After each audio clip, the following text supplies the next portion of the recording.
Hello, viewers. Welcome back to Simply Moms podcast. As usual, we are here to empower moms and parents, bring different information that is helpful to everyone. So for those who are subscribed, thank you so much. If you're new here, my name is Leah. I'm the host of the podcast. And like I say every time, I bring someone new. And today I have a beautiful lady. So she's going to introduce herself.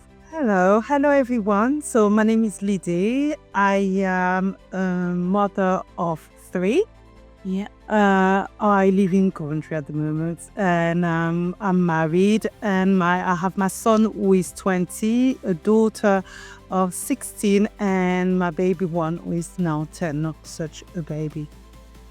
As a professional, I am a teacher and a lead practitioner. I mean, I am as well training teachers to be the best teacher that they can be, and training new arrived teacher in the profession. I'm specialist in languages, but I work across different schools as well. As you've heard, that's a very good profile. So I brought a teacher who's gonna tell us more about the UK education system. So to kick things off, can you explain the UK education system to people who are new to the UK or who don't know how the system works? Yes, of course. So in the UK, they all start at nursery is not mandatory. So they can take a little one from birth or the age of 4 to nursery. They can be supporting from the age of 3 by the government, but that is not mandatory. Schools start at 5 in reception. Yeah. So you go from primary school, so reception all the way to what they call year 6. Yeah. And then after that, they go to secondary school.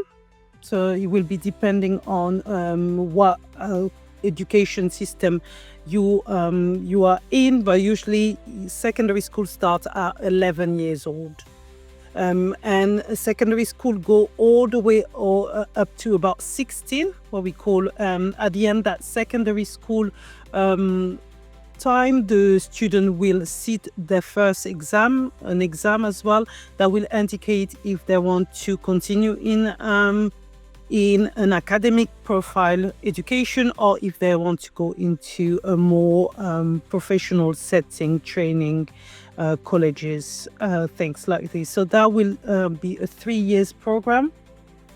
So about from usually 16 all the way to 18, 19. And then from there, they finish with their A-level or a qualification, which will enable them to go straight into either professional and they start working from there, or they can go to university after that.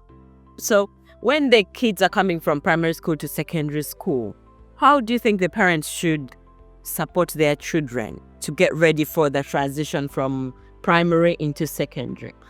Okay, the main differences that they will see is independency. So I think as us or African parents, that's something that we in bed to do to our kids very quickly. We ask them to do chores, we ask them to be responsible to each other, to do it with the house and with the siblings. So it's something that we already have in terms of settling within the family.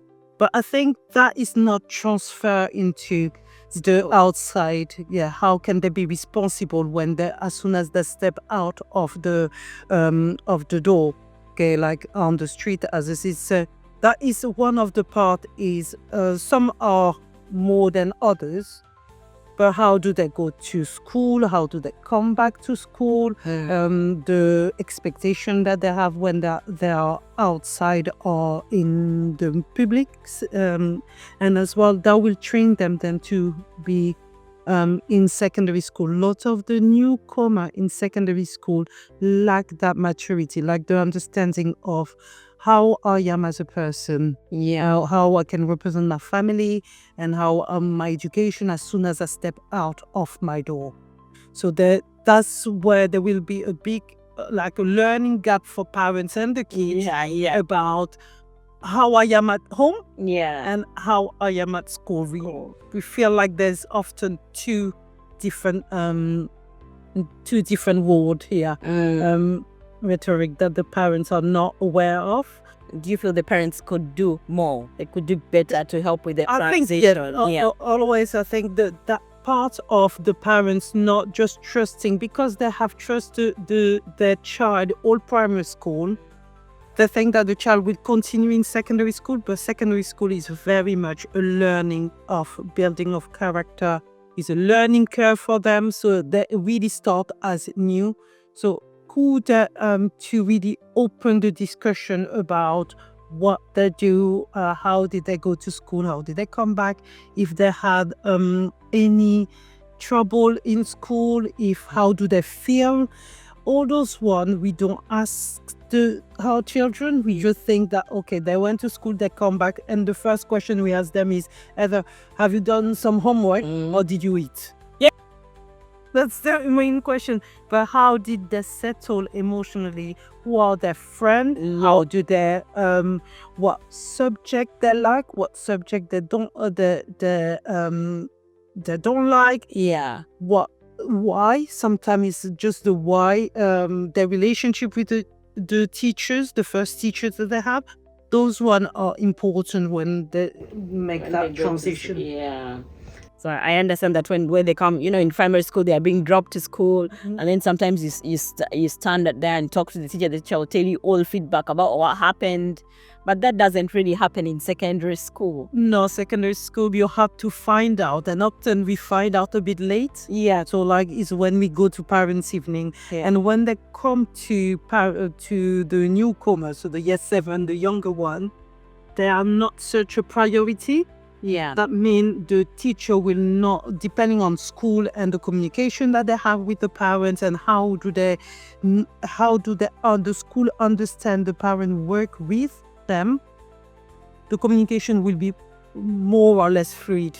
Like they will communicate or not. If they think that the parents are not present, and I think that is one of the main area where I say that we need to improve ourselves is to be present in school, not just to expect that everything is going well, the kids are learning, because it's more than in here, secondary school is much more, the learning is much more than just what is happening in the book and an exam. Yeah. One of the things I've started doing is sending an email to the school and ask them, can you please give me some feedback about my child? Because before, like, you don't hear anything until there is parents' evening, and then it's just how many minutes? Like 10 minutes, because you go to the next subject, English, maths, blah.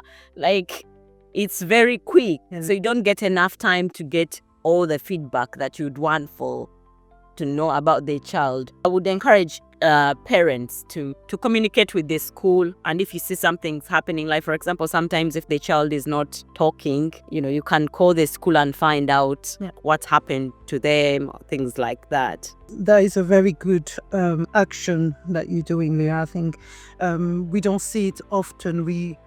I say the more you communicate with the school and the more parents are present, the more the school will pay attention to your child. Yes. Because in a secondary school, different than like most of the primary school are really small. In terms of, so you know that often the teachers you know all of them, and your kids are quite protected, and they are let to themselves the time to grow, but they don't have this time in secondary school. In secondary school where I work, for example, there are 2,000 students. So that is very difficult for every teacher to know everything every time. Yeah.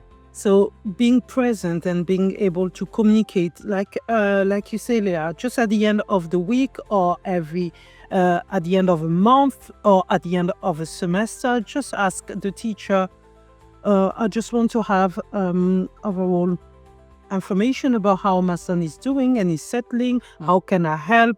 And by communicating like this, usually the teacher are more proactive to want to say if they have any concern, or if they want to give you any direction or support, you will be the first point of call. Yeah. Every secondary school, you have one teacher that will be supporting your child through the secondary school stage, which is their form tutor. Mm-hmm.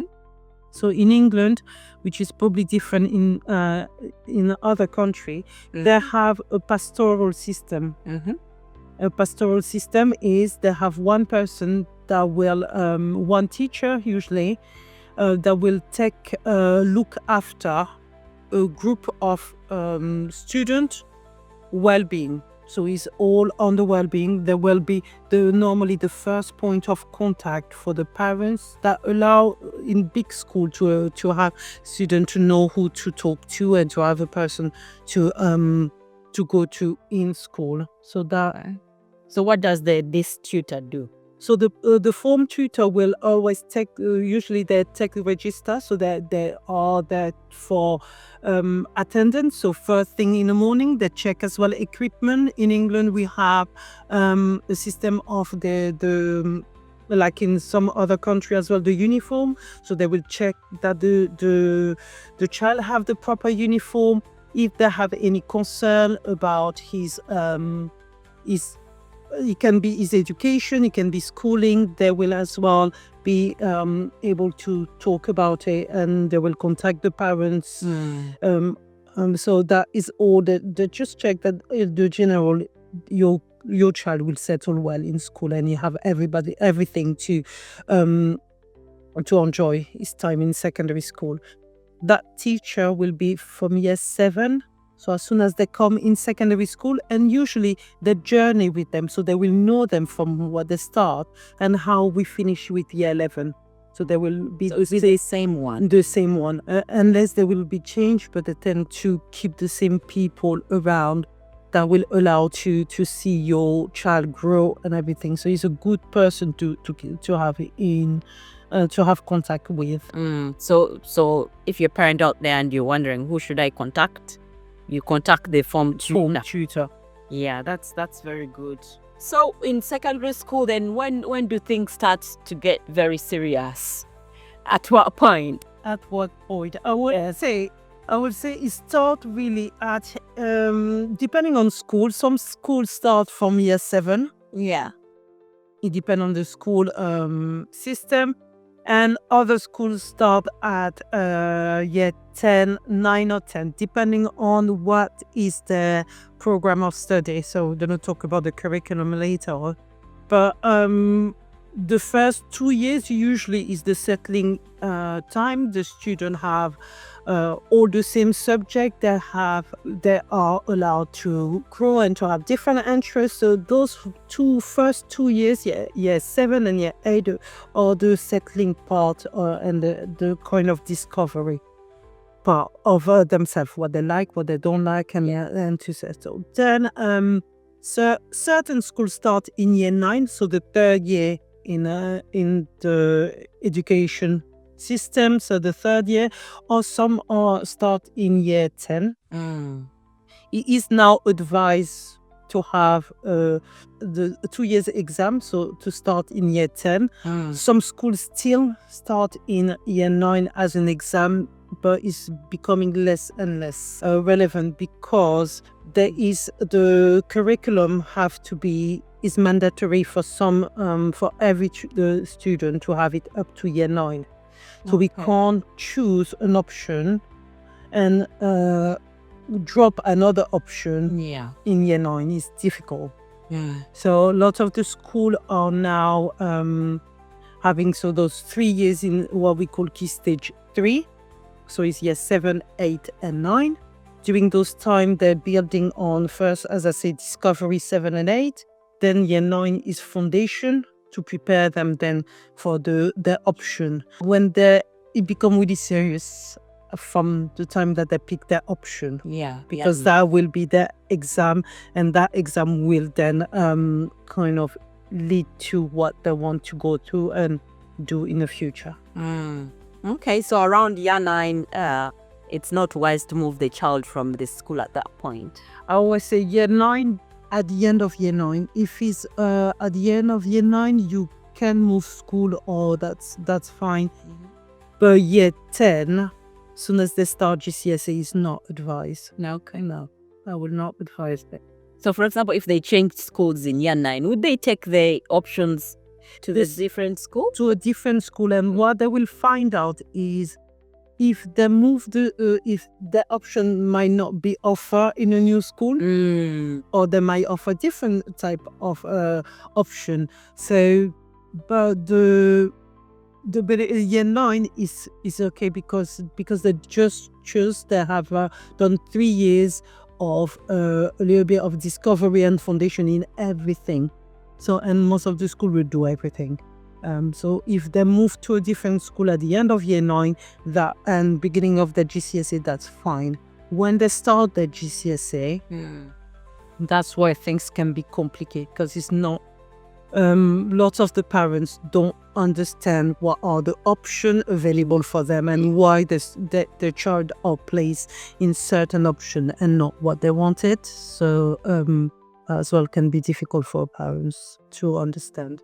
Yeah, like for me, having come from a different education system to the UK, I only get to understand where my eldest child is. So like when it got to year 9, I mean, they were choosing options. I'm like, okay, so what is this? So then you go to the school and you start learning about you learn about it, and then you go to every store. This one is tech, this is music, this is drama, this is history, this is technology. And then you're like, okay, so if my for example, my child wants to do tech, is interested in tech, what can he do? And then you ask them and they'll tell you, oh, this one is good, or this one is good, or this one is not good. He needs to focus on this, or she needs to do this.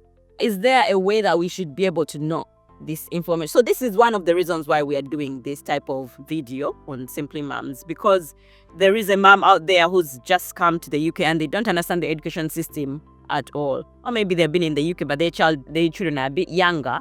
They have not yet got to that level.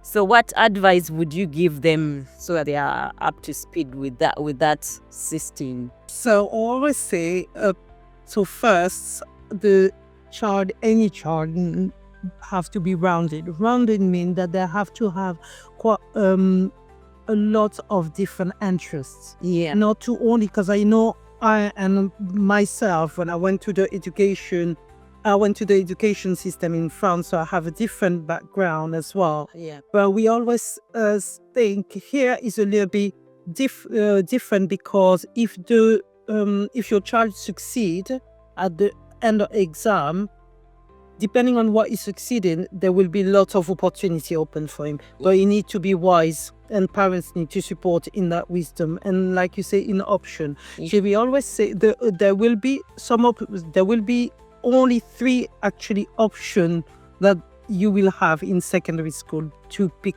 on. There is some mandatory subject that you cannot drop. Yeah. So we know is the math, the science, and math, science, and English. So those 3, some of them count more than 3. Yeah. But those main subjects will not be dropped. Depending on school, there is what they call as well e-baccalaureate. So which is what they call the international baccalaureate, which is more academic driven and is allowing your student to access university quickly. And those one are they will have the mandatory, but on top they need to have 5 key GCSE that are mainly academic driven. So they will have a language, and they will have what we call a humanity.